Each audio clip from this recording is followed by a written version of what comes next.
ಬೇಸಿಗೆ ಕಾಲದಲ್ಲಿ ಸೂಕ್ತವಾದಂಥ ಸಾಂಬಾರು ಅಂತಲೇ ಹೇಳ್ಬೋದು. ಇದು ಮಾಡೋದು ಕೂಡ ತುಂಬಾ ಸುಲಭ, ತಿನ್ನೋದಕ್ಕೂ ಕೂಡ ಅಷ್ಟೇ ರುಚಿಯಾಗಿರುತ್ತೆ. ಆ್ಯಂಡ್ ನಮ್ಮ ಮನೆಯಲ್ಲಿ ನನ್ನ ಹಸ್ಬೆಂಡ್ಗೆ ಮತ್ತು ಮಕ್ಕಳಿಗೆ ನಮಗೆ ಎಲ್ಲರಿಗೂ ತುಂಬಾ ಇಷ್ಟ. ಈ ಸಾಂಬಾರು ಮಾಡಿದರೆ ಸ್ವಲ್ಪ ಅನ್ನ ಊಟ ಜಾಸ್ತಿನೇ ಮಾಡ್ತಾರೆ. ಆ್ಯಂಡ್ ಅನ್ನಕ್ಕೆ, ಚಪಾತಿಗೆ, ರೊಟ್ಟಿಗೆ ಎಲ್ಲದಕ್ಕೂ ಗುಡ್ ಕಾಂಬಿನೇಷನ್ ಇದು. ಎಲ್ರಿಗೂ ನಮಸ್ಕಾರ, welcome back to my cooking blog. ಇವತ್ತು ನಾನು ಸೋರೆಕಾಯಿದು ಸಾರು ಮಾಡಾಕತ್ತೀನಿ. ಇದನ್ನ ಮಾಡೋದಕ್ಕೆ ನಾನು ಒಂದು ಮೀಡಿಯಮ್ ಸೈಜ್ದು ಸೋರೆಕಾಯಿ ತೊಗೊಂಡಿದ್ದೀನಿ. ಇದನ್ನು ಚೆನ್ನಾಗಿ ತೊಳ್ಕೊಂಡು ಮೇಲ್ಗಡೆದು ಸಿಪ್ಪೆ ತೊಗೊಳಕತ್ತೀನಿ. ಆ್ಯಂಡ್ ಈ ಸೋರೆಕಾಯಿನ ತಿನ್ನೋದ್ರಿಂದ ನಮಗೆ ತುಂಬ ಹೆಲ್ತ್ ಬೆನಿಫಿಟ್ಸ್ ಇದಾವೆ. ಇದರಲ್ಲಿ ನೀರಿನ ಅಂಶ ಜಾಸ್ತಿ ಇರೋದ್ರಿಂದ ಬೇಸಿಗೆ ಕಾಲದಲ್ಲಿ ಬಿಸಿಲು ಜಾಸ್ತಿ ಇರುತ್ತಲ್ಲ, ನಮ್ಮ ದೇಹಕ್ಕೆ ಬೇಕಾಗಿರ್ತಕ್ಕಂಥ ನೀರಿನ ಅಂಶನ ಸಮತೋಲನ ಮಾಡುತ್ತೆ. ವೆಯ್ಟ್ ಲಾಸ್ಗೂ ಹೆಲ್ಪ್ ಮಾಡುತ್ತೆ. ಅಲ್ದೇ ನಮಗೆ ಕೂದಲು ಮತ್ತು ಚರ್ಮಕ್ಕೆ ಇದರಿಂದ ತುಂಬ ಬೆನಿಫಿಟ್ಸ್ ಇದಾವೆ. ಇದ್ರದ್ದು ಜ್ಯೂಸ್ ಮಾಡಿ ಕುಡಿಯೋದ್ರಿಂದ ನಮಗೆ ಡೈರೆಕ್ಟಾಗಿ ತುಂಬ ಹೆಲ್ತ್ ಬೆನಿಫಿಟ್ಸು ಸಿಗ್ತವೆ. ಸೊ ಆದಷ್ಟು ಬೇಸಿಗೆ ಕಾಲದಲ್ಲಿ ನೀರಿನಂಶ ಇರ್ತಕ್ಕಂತಹ ಪದಾರ್ಥಗಳನ್ನು ತಿನ್ನೋದ್ರಿಂದ ನಮ್ಮ ಬಾಡಿ ಸಮತೋಲನದಲ್ಲಿ ಇರುತ್ತೆ. ಮತ್ತು ಹಾಗೆ ಬ್ಲಡ್ ಸರ್ಕ್ಯುಲೇಷನ್ಗೂ ಇದು ಹೆಲ್ಪ್ ಮಾಡ್ತೈತಿ.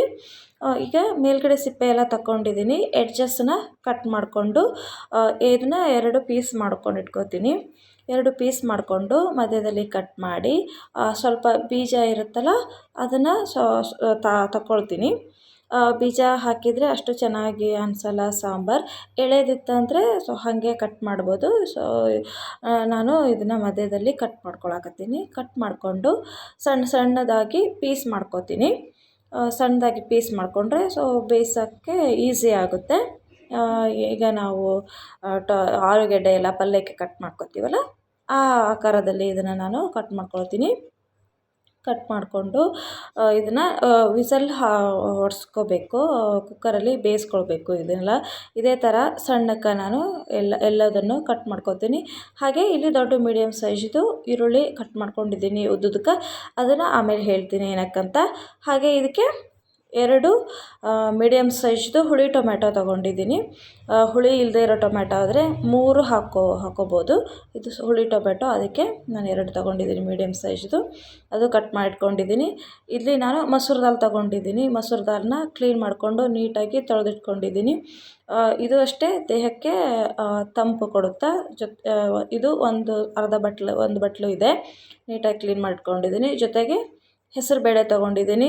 ಹೆಸರುಬೇಳೆನೂ ಅಷ್ಟೇ, ನಿಮಗೆಲ್ಲ ಗೊತ್ತಿರೋ ಹಾಗೇ ಇದು ತುಂಬ ನೀರಿನಂಶ ಇರೋವಂಥದ್ದು, ಕೋಲ್ಡು. ಸೊ ಬೇಸಿಗೆನಲ್ಲಿ ತಿನ್ನಬೇಕಾದಂತಹ ಪದಾರ್ಥಗಳಿವು. 1 ಬಟ್ಲು ಮೊಸರು ದಾಲು ಬೇಳೆ ಮತ್ತು 1 ಬಟ್ಲು ಹೆಸರುಬೇಳೆ, ಜೊತೆಗೆ 1 ಮೀಡಿಯಮ್ ಸೈಜ್ದು ಸೋರೆಕಾಯಿನ ಮೇಲೆ ಸಿಪ್ಪೆ ತೆಗೆದು ಸಣ್ಣಕ್ಕೆ ಕಟ್ ಮಾಡಿ ಕುಕ್ಕರಲ್ಲಿ ಹಾಕೋತಾ ಇದ್ದೀನಿ.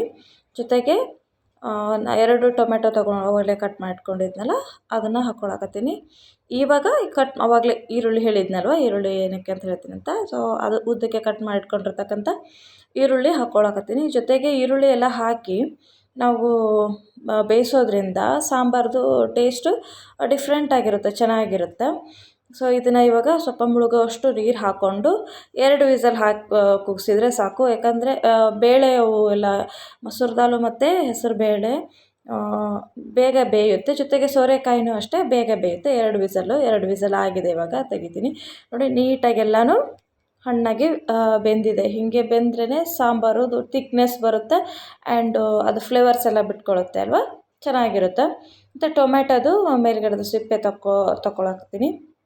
ತಗೊಂಡು ಎಲ್ಲನೂ ನೀಟಾಗಿ ಮಿಕ್ಸ್ ಮಾಡ್ಕೋಬೇಕು. ಟೊಮೆಟೊ ಸಣ್ಣ ಹಾಕ್ಬೇಕಲ್ಲ, ದೊಡ್ಡದು ಹಾಗೆ ಇದೆ.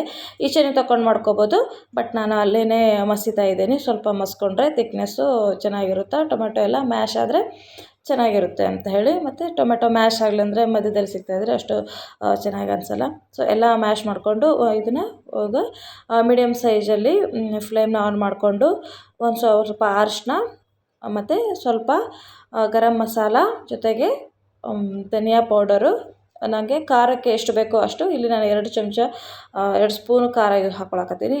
ನೀವು ಖಾರ ನೋಡ್ಕೊಂಡು ಹಾಕ್ಕೊಳ್ಳಿ. ಆ್ಯಂಡ್ ರುಚಿಗೆ ತಕ್ಕಷ್ಟು ಉಪ್ಪು ಹಾಕಿಬಿಟ್ಟು ಆ್ಯಂಡ್ ಇದನ್ನು ಒಂದ್ಸಲ ನೀಟಾಗಿ ಮಿಕ್ಸ್ ಮಾಡ್ಕೋಬೇಕು.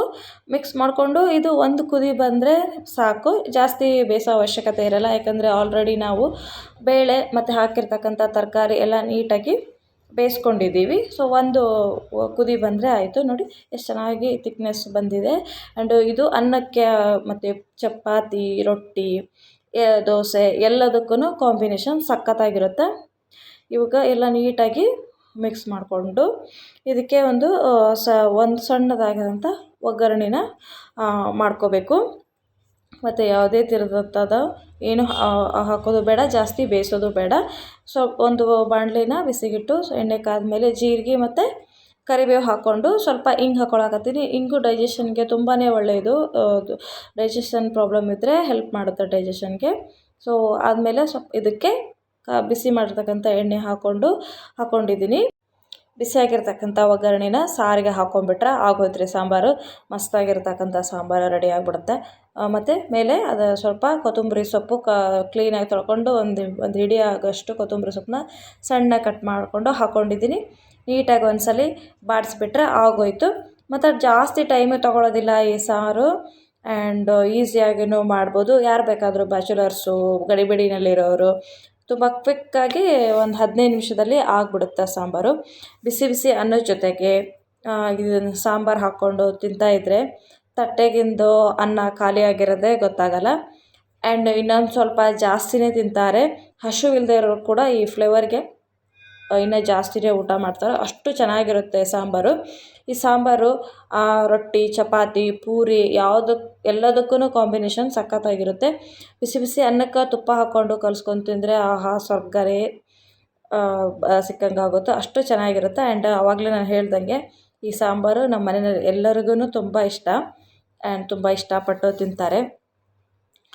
ಇವತ್ತು ಮಾಡಿರ್ತಕ್ಕಂತಹ ಸೋರೆಕಾಯಿ ಬೇಳೆ ಸಾಂಬಾರು ನಿಮಗೆ ಇಷ್ಟ ಆಗಿದ್ದರೆ ಲೈಕ್ ಮಾಡಿರಿ. ಹಾಗೆ ನೀವು ಮನೇಲಿ ಯಾವ ಥರ ಮಾಡ್ತೀರಾ ಸೋರೆಕಾಯಿದು ಪಲ್ಯ ಅಂತ ನನಗೆ ಕಮೆಂಟ್ ಸೆಕ್ಷನಲ್ಲಿ ತಿಳಿಸಿ. ನಾನು ತೋರಿಸಿರೋ ಪ್ರಕಾರ ನೀವು ಒಂದ್ಸಲ ನಿಮ್ಮ ಮನೆಯಲ್ಲಿ ಮಾಡಿ ಹೇಗಿತ್ತು ಟೇಸ್ಟು ಅಂತ ನನಗೆ ಕಮೆಂಟ್ ಸೆಕ್ಷನಲ್ಲಿ ಹೇಳಿ. ಖುಷಿಯಾಗುತ್ತೆ ನನಗೆ. ಆ್ಯಂಡ್ ಇದೇ ಥರ ಹೊಸ ಹೊಸ ವಿಡಿಯೋಗಳೊಂದಿಗೆ ಸಿಗ್ತೀನಿ. Bye, take care, thanks for watching.